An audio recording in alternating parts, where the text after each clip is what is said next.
नमस्कार। कक्षा 10वीं की प्रथम भाषा की हिंदी पाठ्यपुस्तक क्षितिज भाग 2 का दूसरा अध्याय राम लक्ष्मण परशुराम संवाद के तृतीय भाग के साथ पुनः अपने बच्चों के लिए उपस्थित हूँ। प्रथम भाग में हमने कवि व काव्य परिचय देखा। द्वितीय भाग में हमने परशुराम जी के प्रसंग को देखा और आज तृतीय भाग में हम प्रतिपाद्य वस्तु को देखते हैं। तो दृश्य है सीता स्वयंवर का। प्रभु श्री राम शिव के धनुष को तोड़ चुके हैं। स्वयंवर सभा में परशुराम जी का प्रवेश होता है और वह क्रोधित होकर सभी को भला बुरा कहते हैं। परशुराम जी को क्रोधित देखकर श्री राम उनसे विनय पूर्वक कहते हैं कि नाथ शंभु धनु भंजनिहारा होई केहू एक दास तुम्हारा। आये सुकाह कहिय किन मोही सुनि रिसाई बोले मुनि कोही। श्री परशुराम जी को क्रोधित देखकर श्री राम उनसे विनय पूर्वक कहते हैं कि हे नाथ, हे स्वामी, शिवजी के धनुष को तोड़ने वाला जो कोई भी हो वह आपका कोई दास ही होगा। नाथ शंभु धनु भंजनिहारा, हे नाथ, शंभु के धनुष को तोड़ने वाला हो यही केहू एक दास तुम्हारा,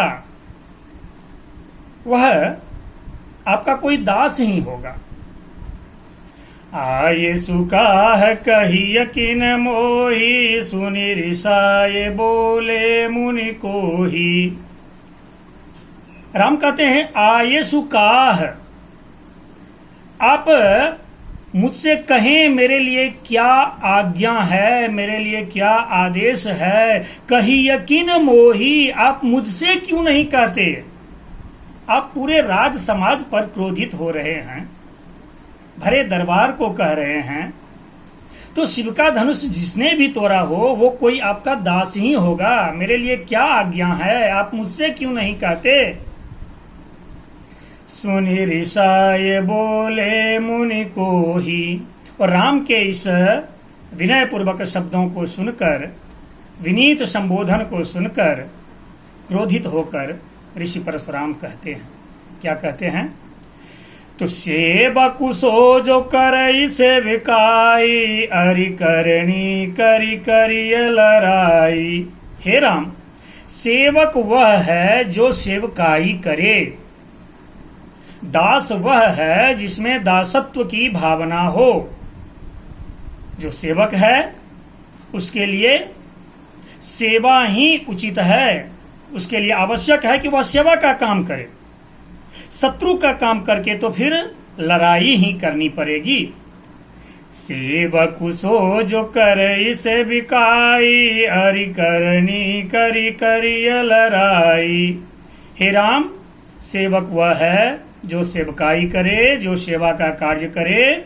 शत्रु का काम करके तो फिर लड़ाई ही करनी चाहिए। और सुनहु राम जहि शिव धनु तोरा सहस बाहु सम सोरी पुमोरा। और हे राम, ध्यान पूर्वक सुनो कि जिस किसी ने भी शिव के इस धनुष को तोड़ा है, जिसने भी शिव के धनुष का खंडन किया है, वह सहस्त्रबाहु के जैसा मेरा शत्रु है। जिस प्रकार मैंने अपने शत्रु सहस्त्रबाहु का शिरोच्छेद किया था, उसका वध किया था, जिस प्रकार वो मेरा शत्रु था, वैसे ही शिव के धनुष को तोड़ने वाला जो कोई भी व्यक्ति हो वह मेरा शत्रु है। सो बिल गाऊ बिहाई समाजा नाते मारे जय यही सब राजा। और जिस किसी ने भी शिव के धनुष को तोड़ा है वह इस राज समाज से स्वयं को अलग कर ले। जिसने भी शिव के धनुष को तोड़ा है वह इस राज दरबार से तुरंत निकल जाएं, इस नृप समाज से स्वयं को अलग कर लें, अन्यथा यहां उपस्थित सभी राजा मारे जाएंगे। यदि जिस व्यक्ति ने शिव का धनुष तोड़ा है वह इस भरे समाज से अलग नहीं होता है, वह यहां से नहीं हटता है, तो फलस्वरूप यहां उपस्थित सभी राजा मारे जाएंगे। तो इस प्रकार से परशुराम क्रोधित भाव में रामचंद्र जी के विनीत संबोधन का प्रत्युत्तर दिया। तो जब परशुराम जी के क्रोध को और उनके क्रोध भरे वचनों को लक्ष्मण जी ने सुना, तो लक्ष्मण जी उन्हें और क्रोध दिलाते हुए कहते हैं, परशुराम जी को विचलित करते हुए कहते हैं, क्योंकि लक्ष्मण जी शेषनाग के अवतार थे। रामचंद्र जी जहां विनीत भाव के स्वामी हैं, वहीं लक्ष्मण जी राम जी से इतर क्रोधी प्रवृत्ति के हैं। अब लक्ष्मण जी से नहीं रहा जाता है, तो अब क्या होता है जरा गौर करें कि सुनि मुनि वचन लखन मुस्काने, बोले परशुधर ही अब माने। मुनि परशुराम जी के वचन को सुनकर लक्ष्मण जी मुस्कुराए और फिर परशुराम जी का अवमानना करते हुए, परशुराम जी का अपमान करते हुए बोले। क्या बोले? तो बहु धनु ही तोरी लरिकाई, कबहु न असिरिस कीन्हि गोसाई। हे गोसाई, लड़कपन में हमने बहुत सारे धनुष तोड़े, बचपन में खेल खेल में हमने बहुत सी धनुहियां तोड़ डाली, किंतु आपने कभी क्रोध नहीं किया। कभी भी आप क्रोधित भाव से वहां पे नहीं आए जहां खेल खेल में हमने कई धनुहियां तोड़ दी। यही धनु पर ममता के ही हेतु, सुने ऋषाई कह भृगुकुल केतु। बचपन में खेल खेल में हमने बहुत सारी धनुहियां तोड़ी, किंतु कभी भी आपने क्रोध नहीं किया। इसी धनुष पर आपको इतनी ममता क्यों है? इस धनुष के प्रति आपका इतना लगाव क्यों है? तो लक्ष्मण जी के इन वचनों को सुनकर भृगुकुल के ध्वजा समान, भृगुवंश के ध्वज स्वरूप श्री परशुराम जी और अधिक कुपित हो गए और आवेश में आकर वो कहते हैं, क्या कहते हैं? तो देखिए दोहा है कि रे नृप बालक काल बस, बोलत तो ही न संहार। धनु ही सम त्रिपुरारी धनु, विदित सकल संसार। सियावर रामचंद्र की जय।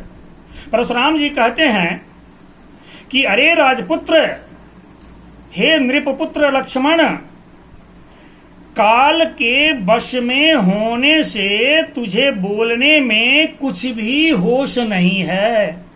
निश्चित रूप से तुझ पर मृत्यु का साया है, तुम पर काल का साया है, तुम काल के वशीभूत हो, इसीलिए तुम क्या बोल रहे हो, तुझे बोलने में कुछ भी होश नहीं है। रे नृप बालक, अरे ओ राजपुत्र, काल बश, काल के वश में होकर बोलत तो ही न संभार, तुम संभल कर नहीं बोल रहे हो। अरे धनु ही सम त्रिपुरारी धनु, विदित सकल संसार। अरे यह तो संसार भर में विख्यात, पृथ्वी पर विख्यात शिवजी का धनुष है, त्रिपुरारी का धनुष है। यह साधारण धनुष नहीं है, यह साधारण धनु ही नहीं है जिसे तुम खेल खेल में बचपन में तोड़ते थे अथवा तोड़ चुके हो। तो एक बार पुनः ये चौपाई हम देखते हैं। रामचंद्र जी कहते हैं कि नाथ शंभु धनु भंजनिहारा, हो ही केहू एक दास तुम्हारा।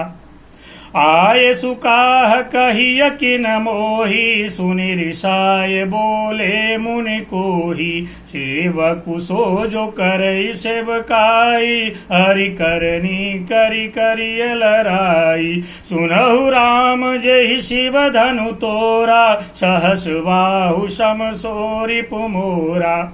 सो बिलगाऊ बिहाई समाजा, नाते मार जयहि सब राजा। फिर सुनि मुनि वचन लखन मुस्काने, बोले परसु धरहि अब माने। बहु धनु ही तोरी लरिकाई, कबहु न शिरसि कीन्ह गोसाई। यही धनु पर ममता के ही हेतु, सुन रिसाई कह भृगुकुल केतु। रे नृप बालक काल बसा, बोलत तोहि न संभार। धनु ही सम त्रिपुरारि धनु, विदित सकल संसार। सियावर रामचंद्र की जय। एक बार पुनर्अभ्यास कर लें कि धनुष भंग के पश्चात पधारे श्री परशुराम जी को क्रोधित देखकर श्री रामचंद्र जी विनय पूर्वक कहते हैं कि हे नाथ, शिव जी के धनुष को तोड़ने वाला जो कोई हो, आपका ही दास होगा। क्या आज्ञा है, आप मुझसे क्यों नहीं कहते? यह सुनकर क्रोधी परशुराम जी और अधिक गुस्से में बोल रहे हैं कि सेवक वह है जो सेवा का कार्य करे, शत्रु का काम करके तो केवल लड़ाई ही की जा सकती है। हे राम सुनो, जिसने भी शिव जी के इस धनुष को तोड़ा है, वह शस्त्र बाहु के समान मेरा शत्रु है। वह इस समाज को छोड़कर अलग हो जाए, अन्यथा यहाँ उपस्थित सभी राजागण मारे जाएंगे। मुनि के वचन को सुनकर लक्ष्मण जी मुस्कुराते हैं और परशुराम जी का अपमान करते हुए कहते हैं कि हे गुसाई, लड़कपन में हमने बहुत सी धनु ही तोड़ी, किंतु आपने कभी क्रोध नहीं किया। इस धनुष पर आपकी इतनी ममता क्यों है? लक्ष्मण जी के इस वचन को सुनकर परशुराम जी और क्रोधित हो उठते हैं और भृगुवंश के ध्वजा स्वरूप परशुराम जी कुपित होकर कहते हैं कि अरे राजपुत्र, मृत्यु के वश में होने से तुझे होश नहीं है कि तुम क्या बोल रहे हो। अरे सारे संसार भर में विख्यात शिव जी का यह धनुष तुम्हारे उस बचपन में तोड़े गए धनु ही के समान नहीं है। तो ये भाग 3 का अंश, अगला अंश हम भाग 4 में देखेंगे। तब तक के लिए नमस्कार।